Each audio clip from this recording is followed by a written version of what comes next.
Só tô esperando aí começar. Tá. Então você tá gravando, né? Bom dia. Mais uma VD. E vocês podem já estar deixando a Bíblia de vocês aberta lá em Jeremias, que a gente vai é isso que a gente vai estar estudando hoje.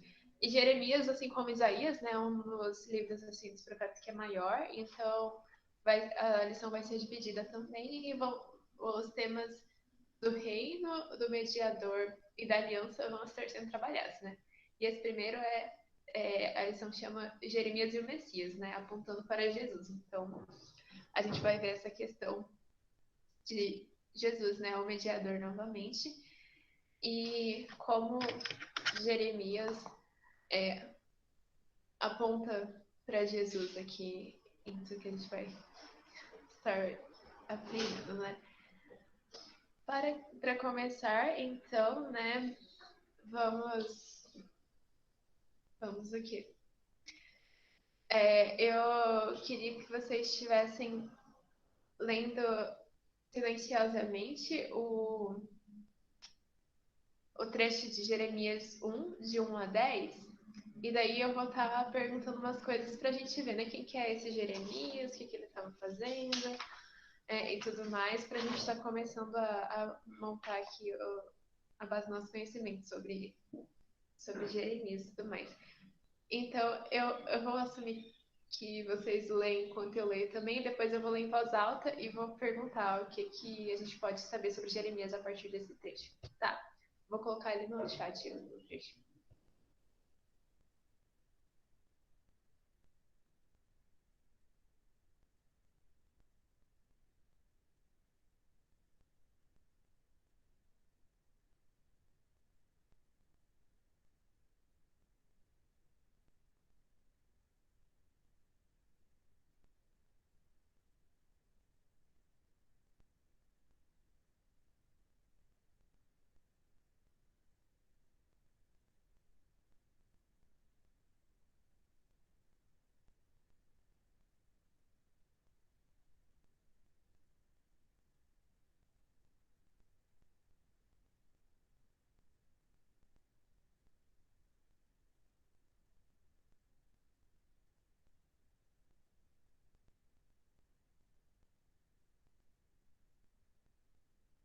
Eu vou estar lendo aqui, tá?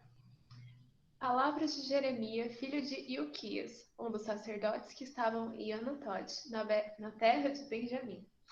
A ele veio a palavra do Senhor nos dias de Josias, filho de Amon e rei de Judá, no 13º ano do seu reinado, e também nos dias de Joaquim, filho de Josias, rei de Judá, até o fim do ano 1/10 de Zedequias, filho de Josias, rei de Judá. Opa, permitir. E ainda até o 5º mês do exílio de Jerusalém. A mim me veio, pois, a palavra do Senhor, dizendo: Antes que eu te formasse no ventre materno, eu te conheci. E antes que saísses da madre, te consagrei e te constituí profeta às nações. Então lhe disse eu: Ah, Senhor Deus, eu que não sei falar, porque não passo de uma criança. Mas o Senhor me disse: Não digas, não passo de uma criança, porque a todos a quem eu te enviar, irás, e tudo quando eu te mandar, falarás. Não temas diante deles, porque eu sou contigo para te livrar, diz o Senhor. Depois estendeu o Senhor a mão, tocou-me na boca, e o Senhor me disse: Eis que ponho na tua boca as minhas palavras. Olha que eu te constituo sobre as nações e sobre os reinos, para arrancares e derribares, para destruíres e arruinares, e também para edificares e para plantares. Tá, beleza. Então a gente vamos ver então o que a gente está sabendo sobre Jeremias a partir disso, né? Primeiro, um contexto, daí para isso eu vou compartilhar a minha tela aqui, só para mostrar de novo aquele quadro dos profetas, né? Então, rapidinho aqui, eu vou apresentar uma guia. A gente viu um monte de nomes aqui, né? A gente vê que Jeremias é filho de Ilquias, tudo mais. Eu falei que eu ia perguntar para vocês, daí eu tô falando, não é para eu fazer isso não. E tudo mais, mas beleza, uma identificação de Jeremias. A gente vê onde ele estava ali, né, no versículo 1, e daí a gente vê que Deus falou com ele. De quando a quando Jeremias. Quais foram os reis, né, que Jeremias. Dos tempos em que Jeremias profetizou, tá aqui nesse quadro. Eu não preciso perguntar porque eu estou mostrando o quadro para vocês, né? Então, desde Josias, né, até o fim, aqui na queda de Jerusalém. E se vocês estão vendo aí, né, só um minuto que eu vou permitir a Carol. Olá. Se vocês estão vendo aqui, só o Josias tem essa carinha feliz, né? Então, o, os outros todos foram reis maus.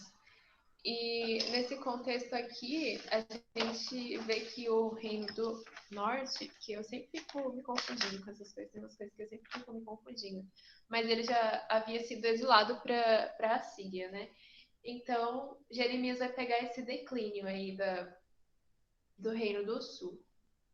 Ô, E, Bia, pode falar. quando fala, tipo, exilhado pra Síria, significa... Oi? Quando Exilado? O é pra Síria ou pra outros lugares. que significa? É, Ah, sim. Então, tipo, nessa época, não que agora não tenha, né? Mas tinha muitas guerras e tudo mais, daí, e povos que dominavam outros, né? Então, o povo do reino do norte foi dominado por esse povo da Síria, né? Retirado da sua própria terra e o povo foi feito cativo como eles já tinham sido feito antes, né? E como a gente está estudando os profetas, a gente estava vendo várias profecias sobre esse exílio, né? Então, mas esse negócio de exílio normalmente é que assim, eu não sou muito boa para explicar esse tipo de coisa, mas a pessoa meio que contra a vontade dela, né? Ela tem que ela é retirada da sua terra, né? Ela sai da sua terra. Então, nesse caso, É que, tipo, então, basicamente, né, é isso que a Bia falou, e no caso específico ali dos reinos naquela época, era uma prática comum que eles quisessem é, acabar com a cultura dos outros povos. Então, tipo, sei lá, vocês lembram, na China, por exemplo, sempre que uma nova dinastia começava, eles destruíam toda a história e a cultura da dinastia anterior. Ou no Egito, se não me engano, algumas vezes também eles riscavam as inscrições em pedra que tinha nos monumentos que se referiam a alguns reis. Então, o objetivo do exílio era tirar a cultura de um povo, basicamente, né, ou espalhar ele, para que esses povos não pudessem se reunir e se rebelar contra o reino. Então, uma prática que aconteceu, até futuramente com Israel, né, é que quando os assírios eles tiraram o povo judeu de lá, eles mandaram vários povos que eles já tinham dominado para poder morar naquela região de Israel, e até tipo os próprios assírios se colocaram lá para poder exercer influência, mas tipo outros povos de outros lugares eles também mandaram para lá para espalhar esses povos. E assim você acabava com a identidade daquelas pessoas que moravam em Israel. E tanto que foi assim que surgiram os samaritanos, né? Os samaritanos, eles eram uma mistura, digamos assim, de judeus com os povos da região. E é por isso que futuramente a gente vai ver lá naquele texto de Jesus conversando com a mulher samaritana, né, que a gente estudou recentemente nos cultos à noite, que fala que os judeus não se davam com os samaritanos, não tinham boas relações com os samaritanos, porque os judeus de Judá, que moravam ali em Jerusalém, eles entendiam que as pessoas do reino de Israel, que era o reino do norte, não eram judias puras, eram pessoas misturadas que tinham perdido a sua essência, digamos assim, né? E aí por isso, então, esse exílio, ele contribuiu nesse sentido para trazer essa inimizade, digamos assim, né, entre judeus e samaritanos. Foi a origem de tudo isso. Mas o exílio, ele tirava a pessoa do seu lugar de origem com o objetivo de acabar com a cultura dela. obrigada, João. Você explica muito melhor que eu. Mas, beleza então, né? Daí o que a gente pode já saber aqui sobre Jeremias nesse texto? Eu gostaria que vocês, ou por áudio ou pelo chat, né? Vocês estivessem respondendo algumas coisas aí. Então, Deus foi falar com Jeremias, e desde quando que Deus tinha preparado para Jeremias essa missão que ele estava aqui incumbindo Jeremias? Olhando aí para esse texto.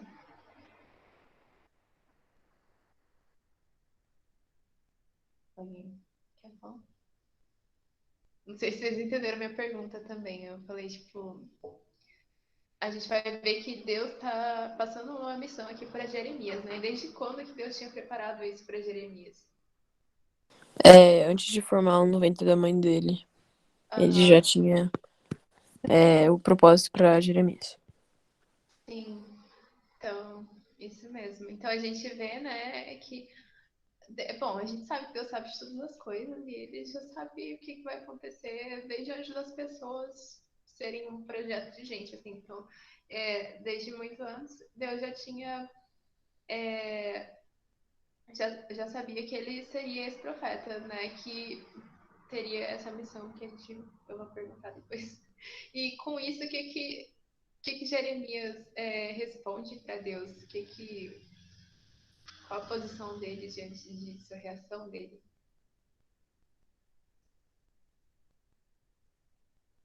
Ele fala que ele acha que ele é muito jovem para fazer isso. Hum. Assim, sobre idade, eu não sei qual que é a idade de Jeremias aí, mas uma coisa que eu penso, depois eu vou voltar nisso, é que mesmo que ele tivesse, aqui eu não sei, gente, e não pesquisei, depois posso procurar se tem informações exatamente a idade de Jeremias, mas antes que ele tivesse 40 anos, vamos dizer, isso poderia ser uma forma de ele expressar que ele se sentia incapaz, né? Então ele estava assim, pensando, não, isso é uma missão muito grande para mim, eu sou incapaz, Deus. Mas Deus concordava com isso que ele estava falando, que ele não passava de uma criança, que ele precisava se sentir assim, ou, ou Deus estava querendo afirmar para ele que se eu te preparei essa missão, né, se antes mesmo que você nascesse, então você vai fazer isso e você vai ser capaz de fazer o que eu tô te incumbindo, porque sou eu, né, que te capacito. Isso é uma coisa que eu achei muito legal desse texto e eu acho que a gente pode estar pensando mais conforme for assim, no final sobre isso, mas é uma coisa muito legal de pensar que Deus ele nos dá as nossas determinadas missões e também ele que nos capacita para estar fazendo o que a vontade dele, para que a gente seja instrumento dele. E assim ele vai fazer com Jeremias, né? Então ele diz que, olha, onde você tiver que ir, onde eu tiver que te enviar, você vai, e o que você tiver que falar, eu vou colocar na tua boca, sabe? Então, essas coisas. E daí a gente vê no versículo 10, né, qual que vai ser essa missão de Jeremias. E alguém poderia me dizer qual que vai ser essa missão dele? O que ele vai fazer? Ser profeta das nações? Uhum. Mas de forma mais específica, assim, que tá. É, Pode falar. eu, Pode completar. tem essa parte aqui do versículo 10 que fala que te dou autoridade para enfrentar nações, reinos, arrancar, derrubar, destruir, arrasar, edificar e plantar. Uhum. Mas acho que é isso, né? Sim. Então, a gente vê que alguns verbos negativos e alguns verbos positivos, né? Então, tem essa questão de destruir, né? Mas também tem a parte de edificar, de plantar.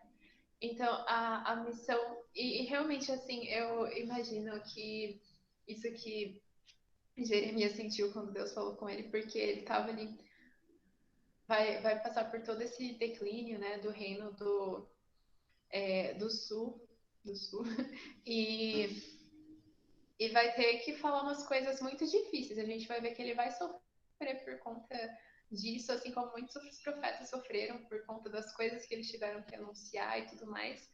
É, na mão do povo eles sofreram, mas E por isso seria uma coisa bem difícil, mas ele também teria essa missão de plantar, né, e de edificar. Mas beleza, vamos prosseguir para não ficarmos parados. Daí, a gente vai ver aqui sobre como que ele vai estar apontando para Jesus, né? Então, primeiro, vamos ver a descrição do renovo de que Jeremias vai falar.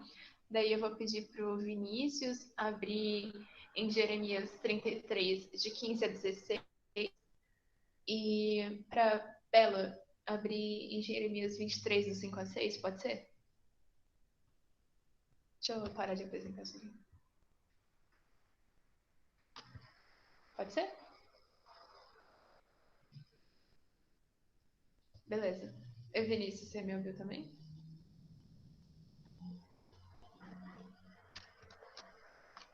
Bom. Então, Júlio, pode ler Jeremias 33, do 15 a 16? Isso. Isso, Júlio. Você lê 33, do 15 a 16. E Bela, o 23, do 5 a 6.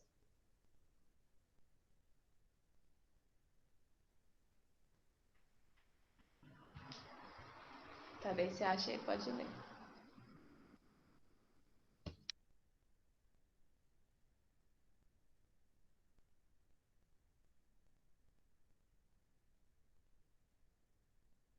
Bom, eu vou ler então.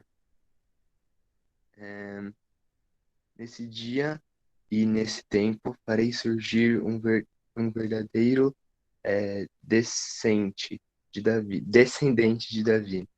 E ele fará nesta terra o que é direito, o que é de direito e justo. Quando esse dia chegar, o povo de Judá será salvo e o povo de Israel viverá em segurança. E eles vão dar a Jerusalém este nome: Senhor, nossa salvação.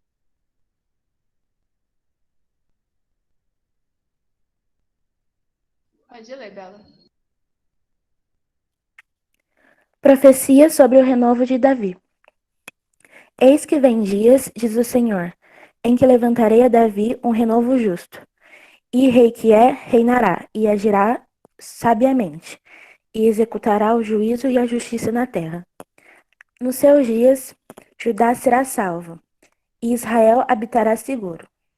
Será este o seu nome com que será chamado, Senhor, justiça nossa. Obrigada. Esses textos são bem parecidos assim, né? Mas quis falar para ler os dois.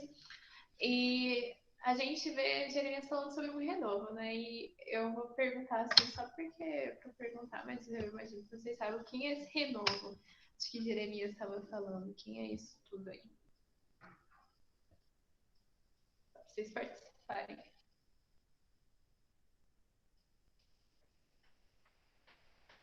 Quem quer falar quem é o renovo? Que a gente sabe. Isso.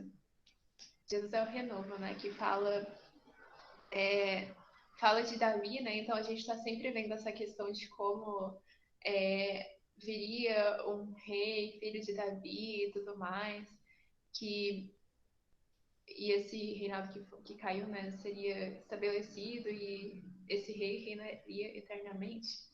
É o próprio Jesus, né?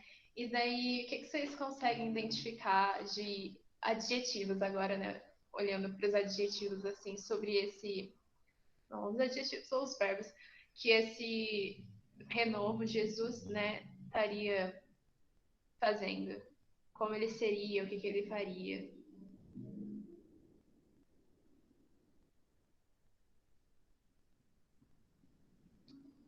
Podem falar em umas palavrinhas, ó, vou falar. Eu vou falar a primeira palavra aqui que eu identifico, né, justiça. Então, renovo de justiça. O que mais?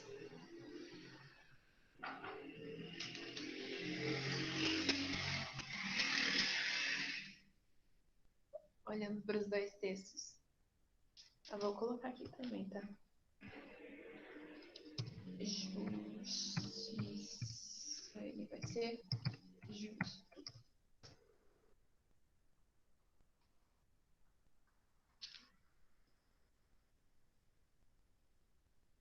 Ninguém? Segurança. Verdade, ele vai garantir a segurança do povo, né? Sabedoria, sim. Bem importante isso. Acho que são mais essas características, né, que a gente vê nesses trechos também. Ali no 23 fala sobre nos seus dias Judá será salvo, né? Então já apresenta que ele vai ser um salvador, né? Eu acho que são essas as coisas que a gente pode ver. E daí a gente, através disso, através dessas profecias, a gente já pode conhecer um pouco sobre o que vai ser esse Messias, né? Como ele vai ser. E como a questão é apontar para Jesus, né? A gente pode sempre estar olhando para essas questões aqui e se perguntando, será que eu tenho alguma coisa a ver com isso? A resposta honesta, assim, é que provavelmente bem pouco, né? Mas a gente, olhando para a descrição, né, de Jesus, a gente tem que estar sempre tendo essa autoavaliação, assim, né? Então, será que eu vejo essa sabedoria, essa justiça e tudo mais na minha vida? Mas nessa parte aqui. E bom, gente, eu falo, mas vocês podem me interromper se vocês tiverem alguma contribuição, tá?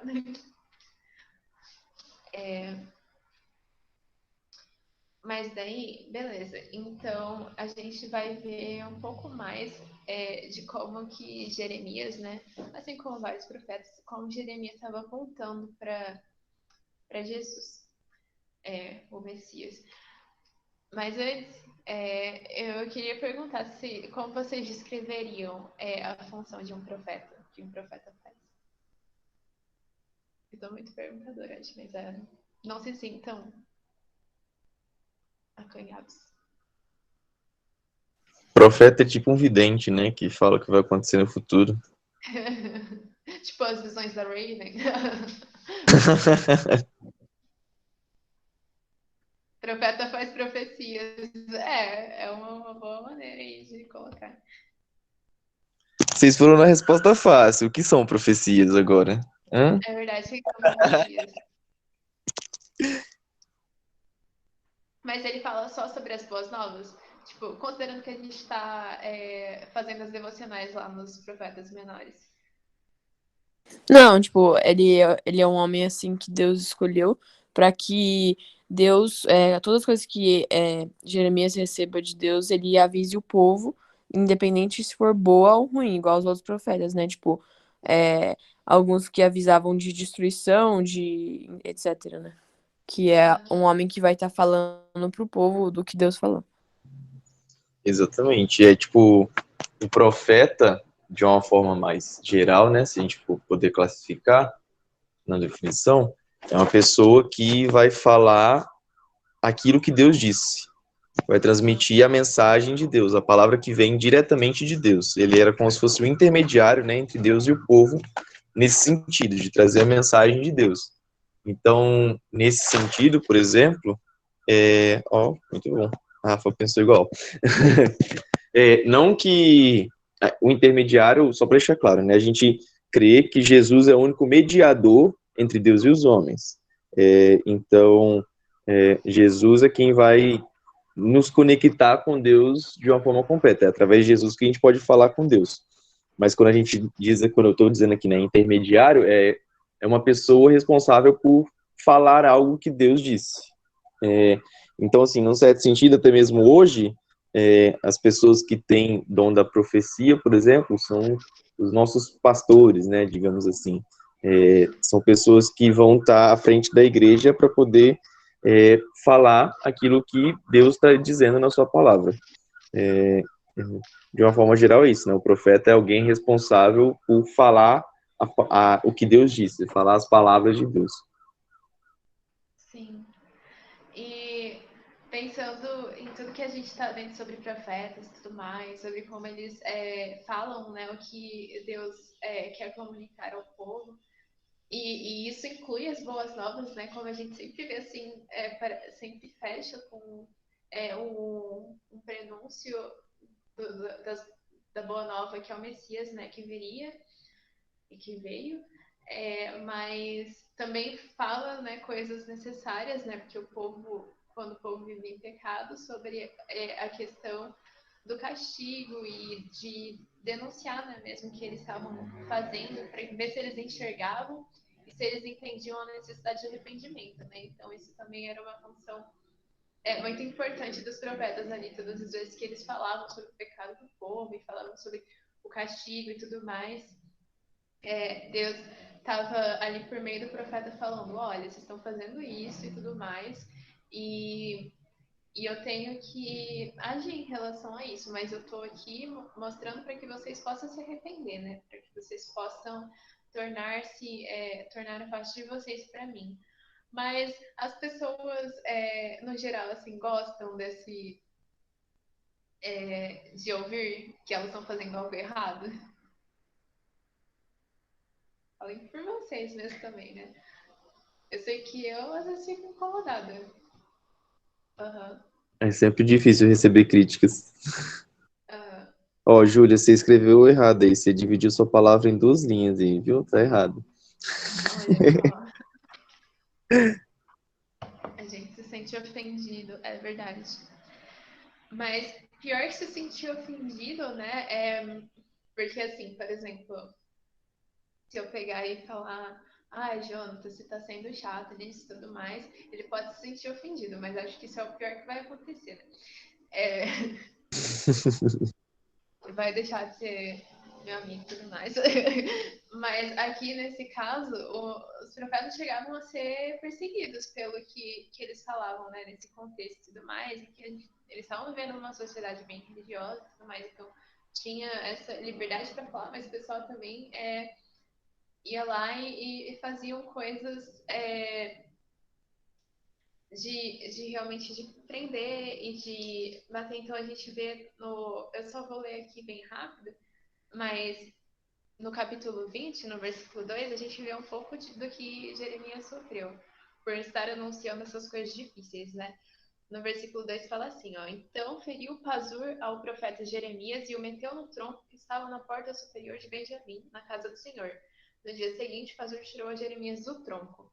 Então aqui a gente vê esse sofrimento físico que Jeremias passou, e daí lá esse aqui eu não vou ler não, porque é um capítulo todo, mas se vocês abrirem no capítulo 37, vocês vão ver que Jeremias ele foi preso, né? Então tem um capítulo todo sobre Jeremias na prisão.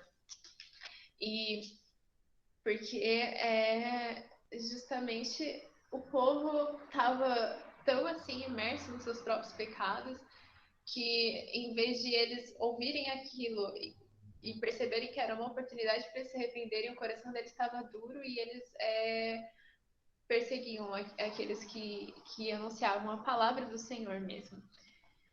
E daí com essa questão do sofrimento, né, que é uma coisa que a gente também é uma coisa que a gente vai estar pensando, eles não aceitavam que estavam pecando. Pois eles já estavam assim, sabe, completamente cegos espiritualmente, né? Eles estavam não queriam enxergar a própria sujeira em que eles estavam vivendo. E daí era mais fácil pegar e falar, eu vou impedir esse cara de ficar falando aí, porque eu não tô gostando do que ele tá falando, sabe? Em vez de se arrepender o que eles estavam fazendo. Daí, com isso, com essa questão de sofrimento, a gente ir pensando em Jesus, né? A gente consegue perceber isso na vida de Jesus também? Jesus falando coisas difíceis e Jesus sofrendo?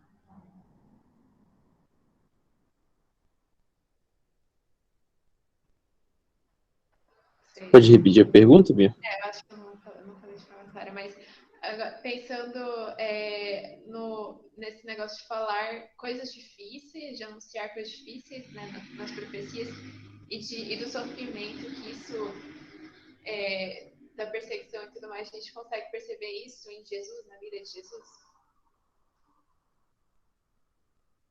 Espero que eu tenha.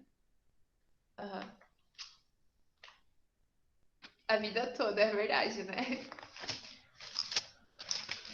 Jesus foi bem perseguido pelos fariseus e até mesmo a gente vê naqueles textos que falam, né, que ele não era recebido bem recebido nem na sua própria terra. Então, tipo, na região em que ele nasceu ali, que ele viveu, na verdade, né, cresceu, ele não era bem recebido. E até nos últimos momentos, né, os judeus falaram ali para vigiarem o sepulcro de Jesus, para que ninguém roubasse o corpo e falasse que ele tinha ressuscitado. Tipo, é engraçado até ver que os próprios fariseus lembraram mais que Jesus ia ressuscitar do que os discípulos dele. E aí eles pediram para que os guardas guardassem o lugar para que ninguém roubasse o corpo e falasse que ele tinha ressuscitado.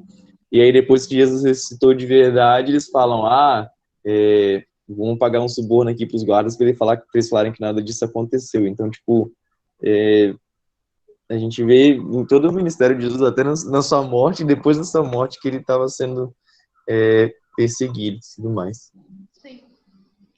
É interessante, né? Porque na vida de Jesus a gente percebe muito essa perseguição da parte dos líderes religiosos, não sei o quê. Porque Jesus vai e fala para eles assim, olha, vocês não estão entendendo as coisas direito, vocês têm muito conhecimento e tudo mais, deixaram isso subir a cabeça de vocês, mas vocês não estão entendendo o propósito último de tudo isso que vocês estudam e conhecem. E por conta disso, agora eu fechei o livro de Jeremias, gente, por conta disso, vocês precisam se arrepender, né? Mas eles também estão com o coração endurecido, então não foi isso que eles fizeram. Mas a gente vê em tudo isso, né? A gente vê na vida de Jeremias e tudo mais, mas que a gente não seja como Jeremias, alguém que vai lá falar na frente e tudo acerca dessas coisas, né?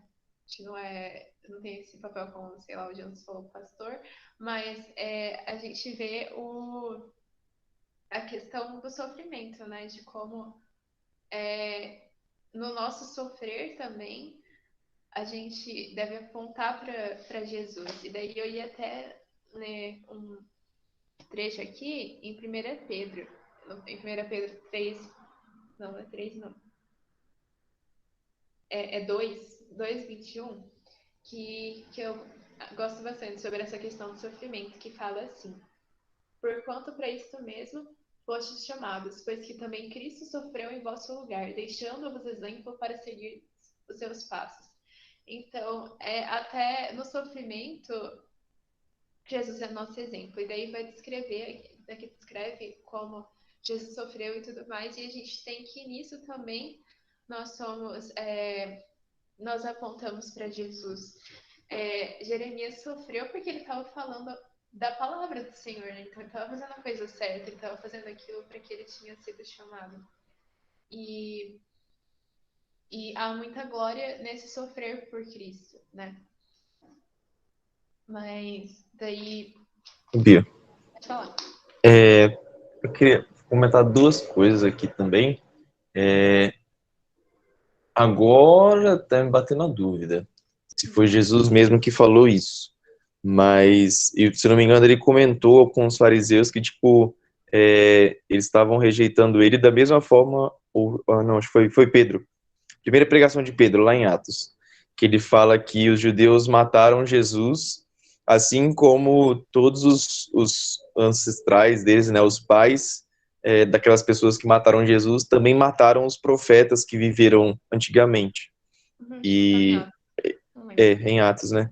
E, tipo, querendo ou não, a gente vê na história da Bíblia, assim, vários profetas que foram mortos e foram perseguidos por estarem fazendo a vontade de Deus. Se não me engano, acho que é Micaías, um dos profetas que falou por um rei que ele não deveria ir para a guerra, que ele ia perder se ele fosse guerrear contra um povo, e 400 outros falsos profetas falaram que não. Falaram que era para o rei ir, sim, porque ele ia ganhar, porque Deus estava do lado dele e tudo mais. E aí, então, Micaías foi o único que falou a verdade, ele falou com Deus, ele sofreu por conta disso, não lembro exatamente agora na história se ele foi morto, o que aconteceu, mas e de fato aquilo que ele falou foi verdade. O rei, o que foi guerrear lá, foi derrotado.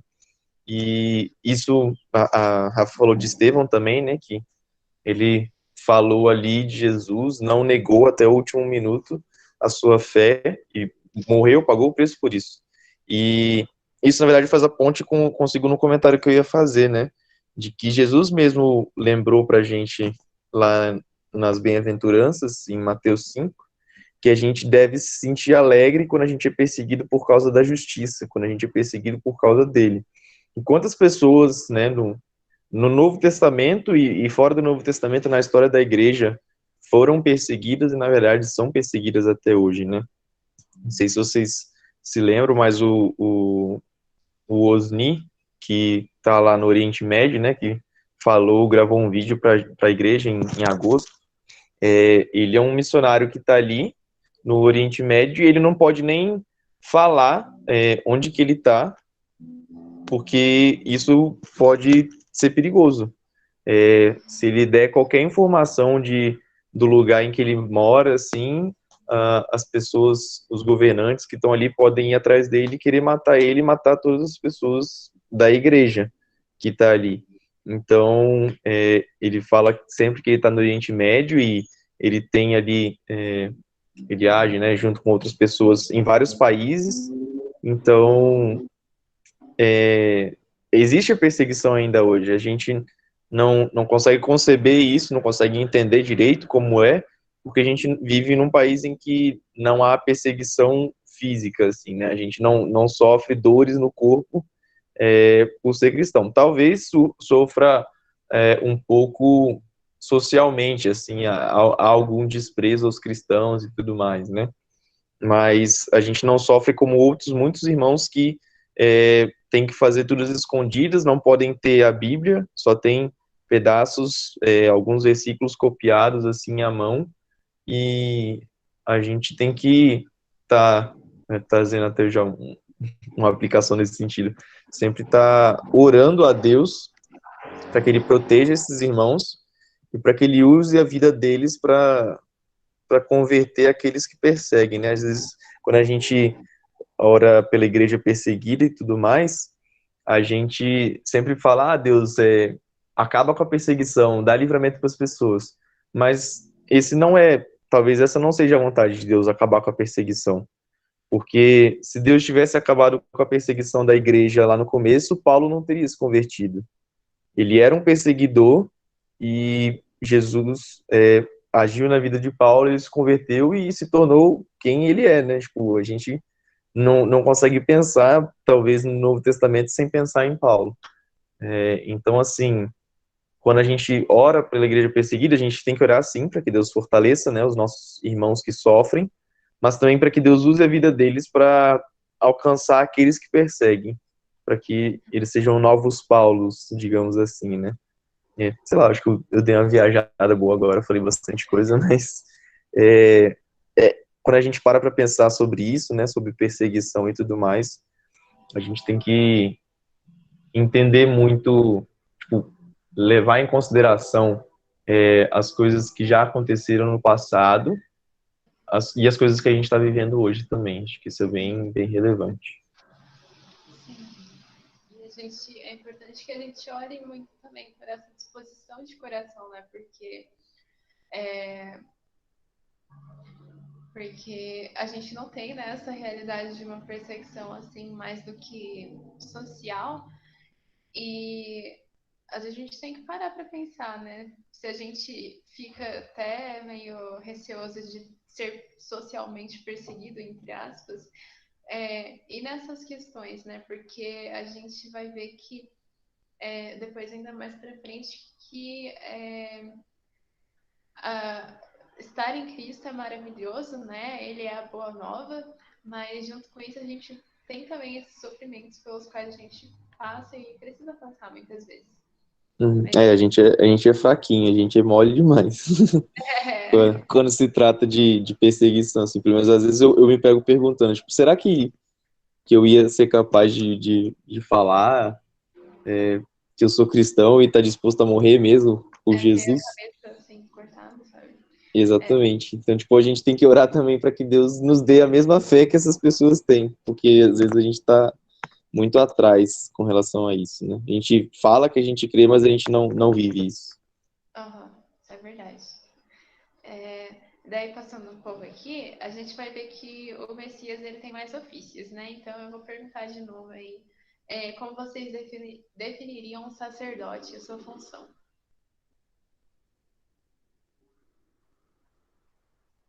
Alguém? Ele é meio que o contrário do profeta.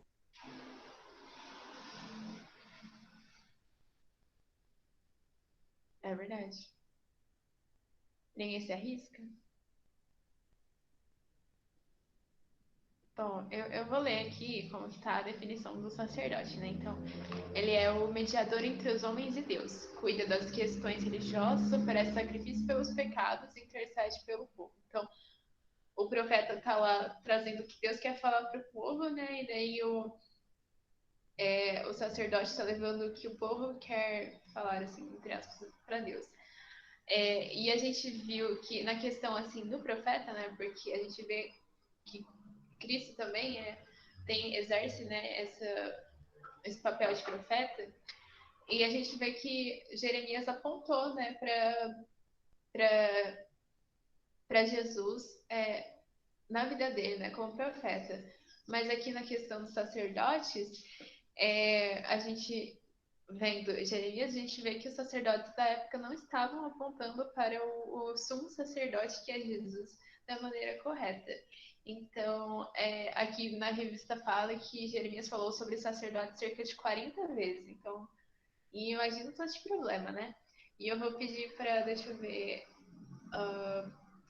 para Paulinha, você pode falar? Pode ler Jeremias 23, 11? Posso, peraí.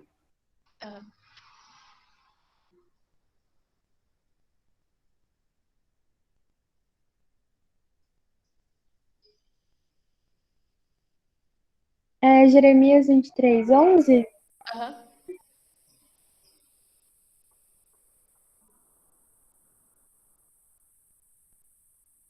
Até os sacerdotes e profetas são homens corrompidos. Vi seus atos desprezíveis aqui mesmo, em meu templo, diz o Senhor. Olha só, então até na casa do Senhor eles estavam praticando a sua maldade, né? Não era nenhuma questão assim de hipocrisia, assim, tipo, ai, lá eu faço tudo certinho. Porque até lá eles estavam, podia se achar a maldade desse sacerdote também, de outros profetas. Então a gente vê que eles não estavam apontando para Cristo em suas atitudes e tudo mais, mas a gente sabe que Jesus veio e ele é o sumo sacerdote, né? A gente vê bastante falando disso em Hebreus mesmo. E ele seria o que mediaria as coisas entre os homens e Deus de maneira perfeita. Ele que ofereceria o sacrifício último e necessário para pagar por todos os nossos pecados. Então, por isso a gente vê, né, que Jesus é o sumo sacerdote e ele é perfeito nisso, em tudo. Mas daí tem também o ofício, né, de rei, e acho que, não sei, rei é algo bem básico, né, assim como que o que o rei fazia. Ele era uma autoridade, um líder de um povo. Exerce domínio, poder, protege essas coisas, né? Daí, o que estava acontecendo em relação às questões dos reis ali naquela época? A gente vai ver, a gente viu que estava toda aquela dificuldade política, não sei o quê. E vamos abrir também Jeremias 25, de 8 a 9, para a gente estar vendo o que Nabucodonosor, né, que é o rei da Babilônia, eu tenho que ficar checando aqui, gente, porque às vezes eu me confundo nos fatos históricos, etc. Mas o rei da Babilônia, o que ele tinha aqui com toda essa história nisso? Eu vou pedir para Júlia Borges ler Jeremias 25, de 8 a 9. 8 a 9, é.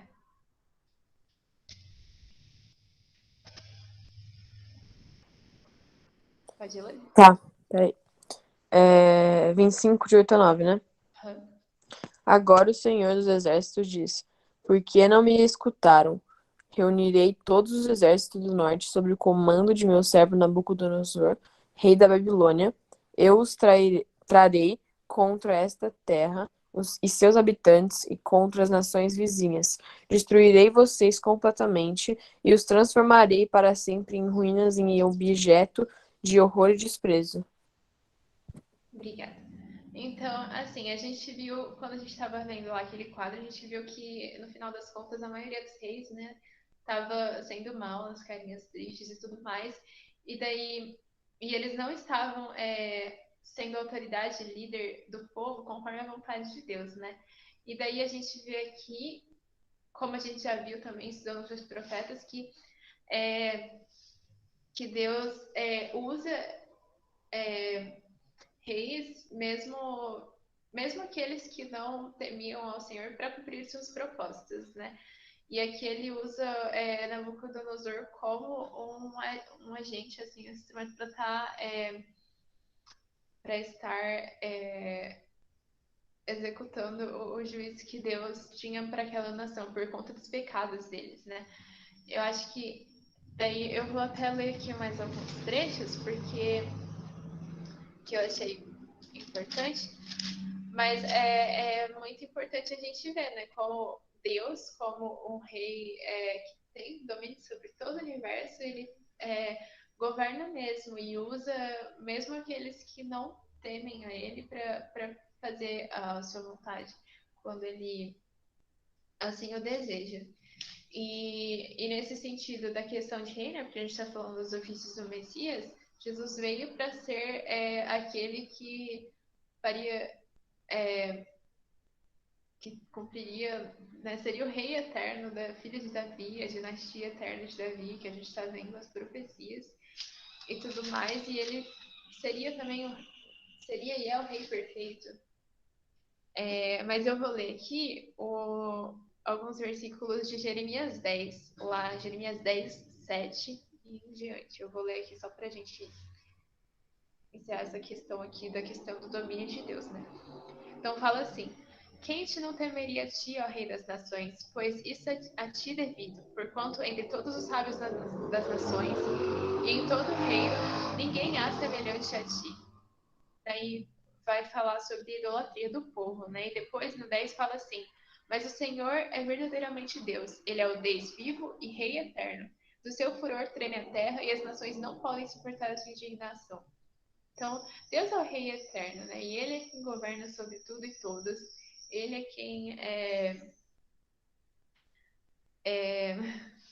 ele é quem tem esse domínio assim absoluto, por mais que os reis absolutistas da história possam pensar que eles eram soberanos e tudo mais, eles eram soberanos ali porque Deus permitiu também, mas o verdadeiro soberano que está acima de tudo e todos e que cumpre a sua vontade é Deus, né? Mas e nisso a gente vai ver que daqui fala, né? Aqui tem um trecho na revista que fala assim, que felizmente da linhagem do rei Davi viria um rei que reinaria com retidão e sabedoria, né? O reino de Davi. Enquanto o reino do sul e o reino do norte, todos tiveram tantos reis que não agradaram ao Senhor com seus reinados. Jesus é o rei perfeito. Mas era isso que eu ia falar sobre essa parte, se alguém quiser complementar. Alguém quer falar alguma coisa sobre essa parte?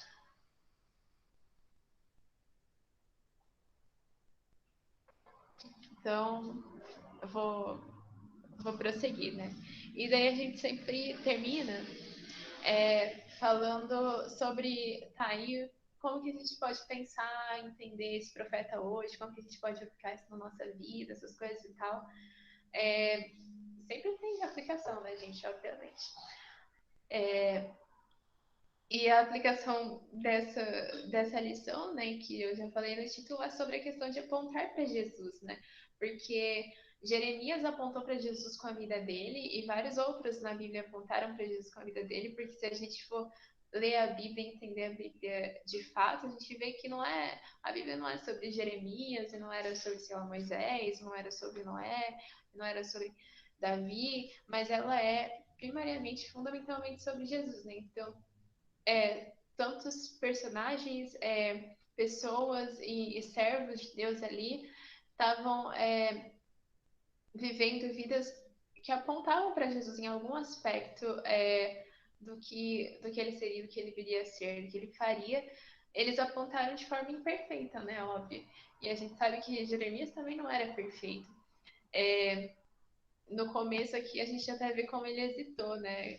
Sendo que Deus é o Deus soberano e tudo mais, que faz a vontade dele, se é a vontade dele, Deus vai fazer.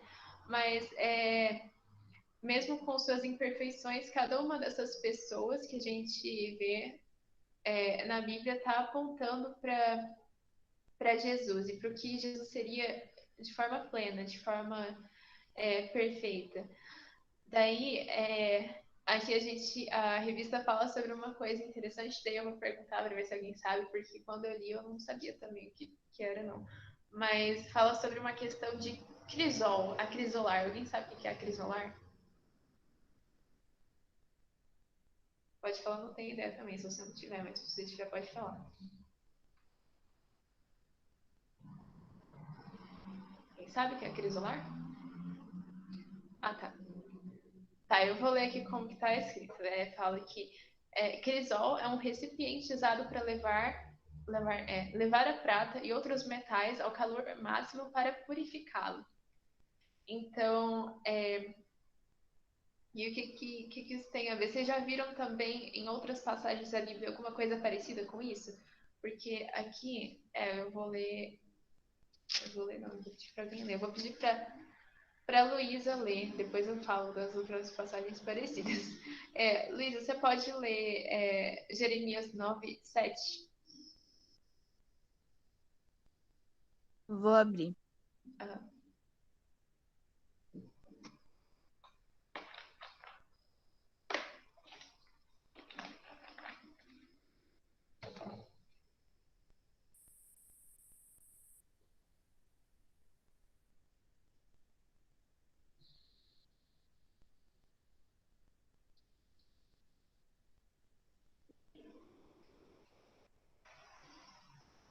Jeremias 9:7? aham. Tá bom. Por causa disso, o Senhor Todo-Poderoso diz: Vou purificar o meu povo como se faz com o metal. Eu o farei passar por uma prova. O meu povo fez o mal. O que é que eu posso fazer com ele? Obrigada. Aqui na RA fala essa palavra, né? Estranho. Fala, portanto, assim diz o Senhor dos Exércitos: Eis que eu os acrisolarei e os provarei. Então, por que Deus faz isso, né? Porque está falando de levar uma temperatura máxima. Então, vamos pensar aí nessa temperatura máxima como talvez assim, ele está falando, né? Com as provações, né? Coisas que podem mesmo nos levar a um certo tipo de sofrimento, assim como a gente estava vendo um pouco antes. E tem outras passagens da Bíblia que falam umas coisas parecidas que vocês se lembrem? Assim, não necessariamente com prata, pode ser com ouro também. Bom, vou falar, tem, né? E essa não é a única vez que Deus fala, que Deus usa essa ilustração, né, para falar sobre a questão das provações e tudo mais. A gente vê também falando sobre a questão de purificar, ou algo assim, o ouro e tudo mais. E, e essa deixa eu só. Eu acho que eu parei aqui. Mas esse acrisolar, que pode ser difícil, né? Ali no momento em que se está passando, ele purifica, né? Então ele livra a prata das imperfeições. E através de provações em que podem ser muito difíceis e tudo mais, como colocar a mão no fogo quente ou como passar um calor assim extremo e tudo mais. Pode ser difícil, mas é algo que nos purifica e nos aperfeiçoa, né? Para que a gente possa estar apontando para Jesus de uma maneira mais parecida mesmo com ele, assim. E a gente vai ser ainda aqui agora completamente purificado? Não, né? Na glória nós seremos completamente santos, mas aqui a gente ainda está no processo, né? Mas é muito importante isso, e desculpa, gente, eu me atrapalhei aqui. Mas é muito importante isso,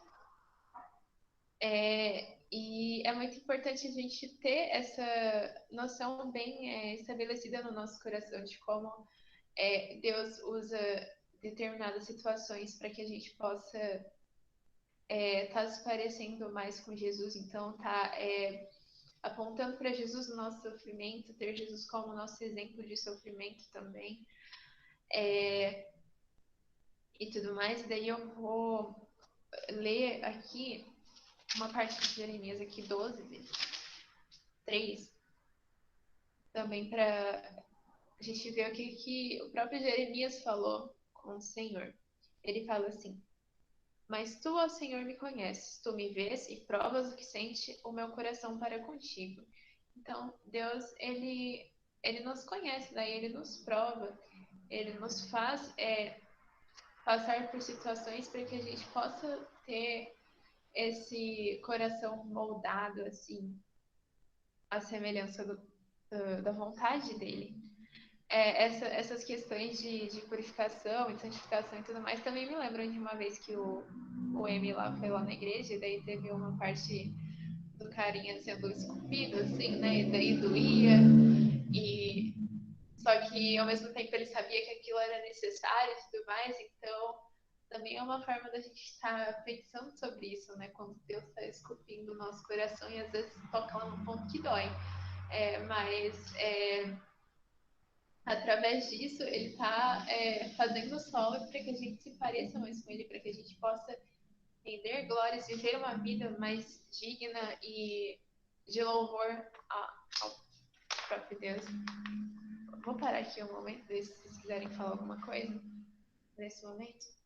Alguém quer falar alguma coisa?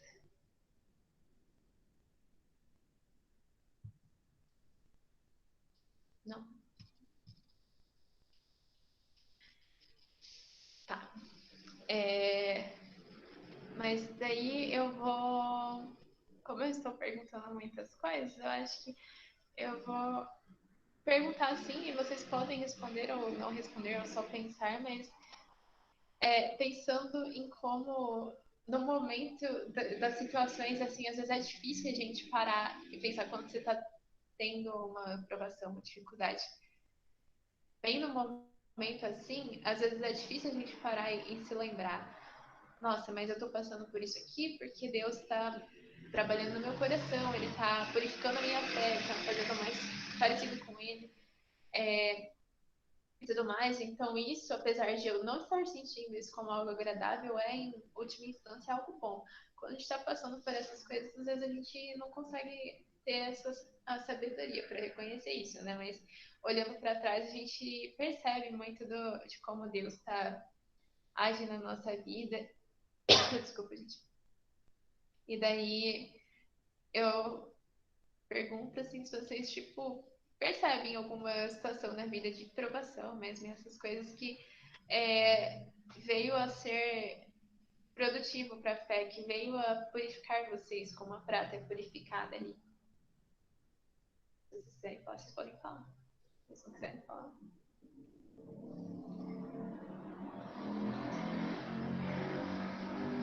Alguém tem uma situação?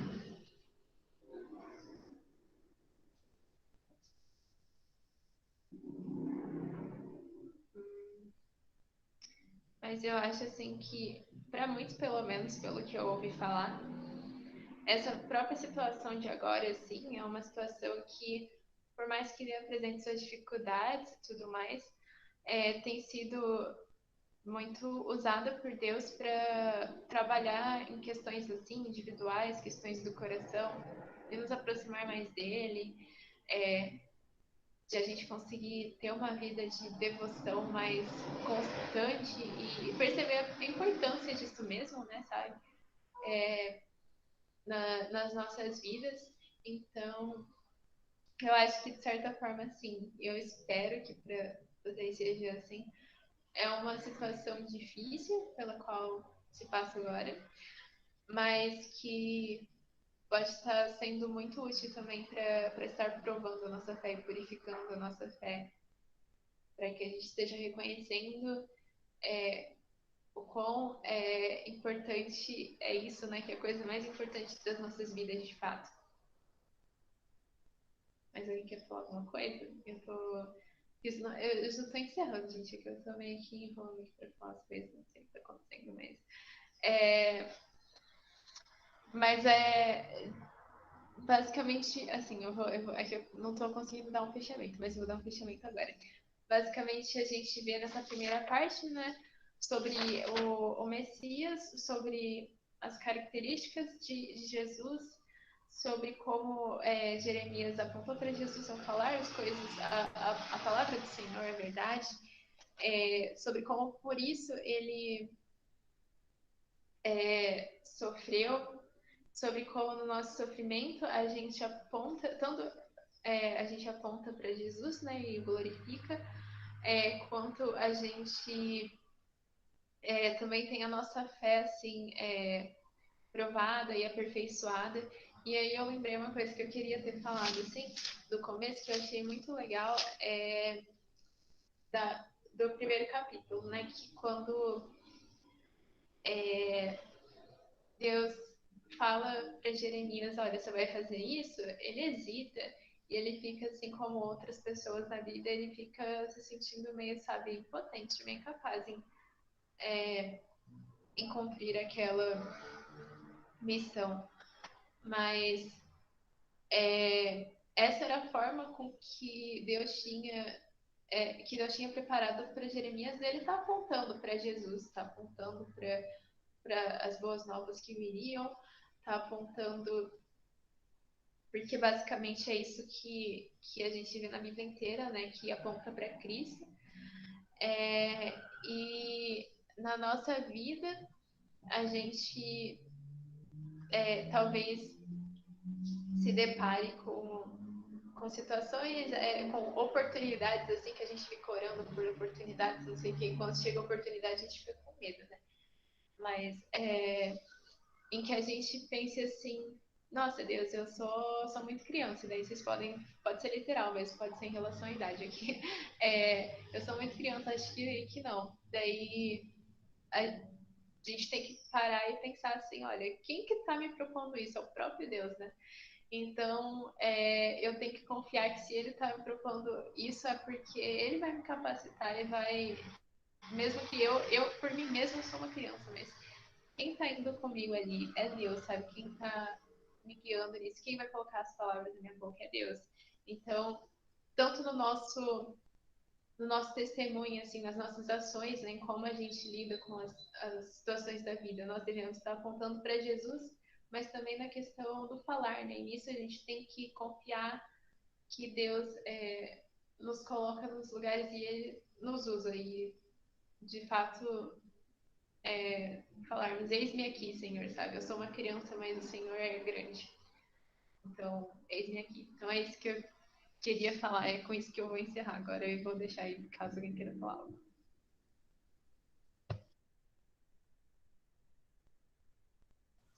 É muito interessante essa figura do que você comentou antes, do acrisolar e tudo mais de purificar o metal.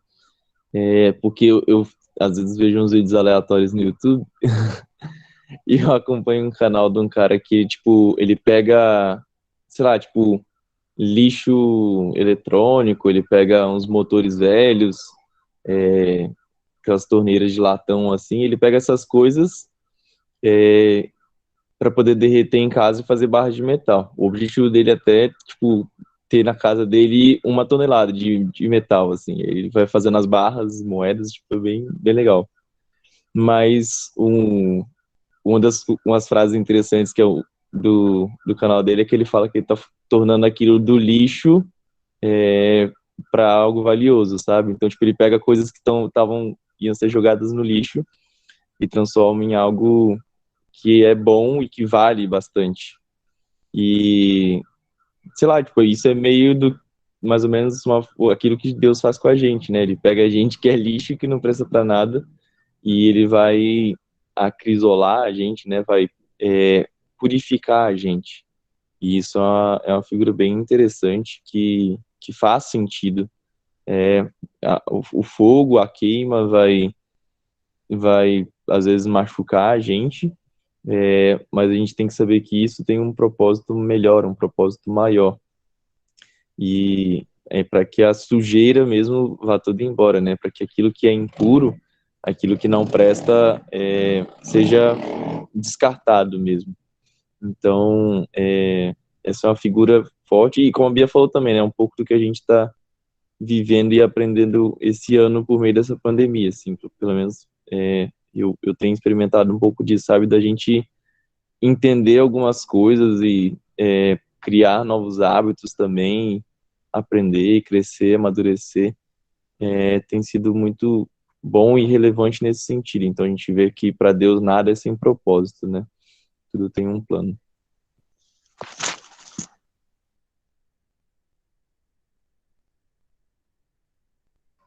Alguém mais quer comentar alguma coisa, gente?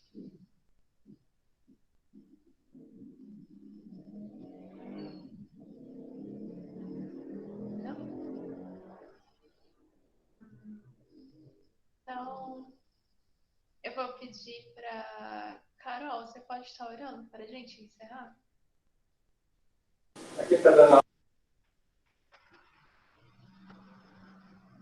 Eu fiquei confusa agora. Você pode orar?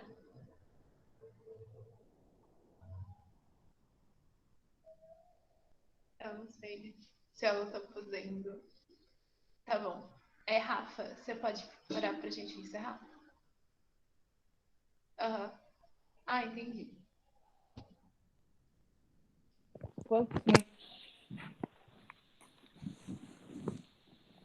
Senhor Deus, Senhor Pai, muito obrigada, Jesus, por esse dia. Muito obrigada pela vida da Bia, Pai, que o Senhor falou através dela, Pai, que o Senhor continue abençoando a vida dela, Pai, e abençoando esse culto, Pai, que a gente está tendo de domingo de manhã, que o Senhor continue falando através de pessoas, Pai, e que a gente continue aprendendo mais essa palavra, Senhor.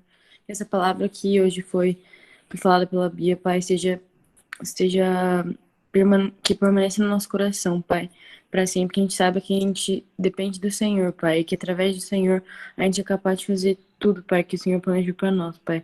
Que a gente mantenha isso no coração e nunca se esqueça, Pai. Que o Senhor seja abençoando essa semana e cuidando de cada um que está aqui e que também, e daqueles que não puderam estar aqui também. Muito obrigada por tudo, em nome de Jesus, amém. Amém. Parece que aqui, então.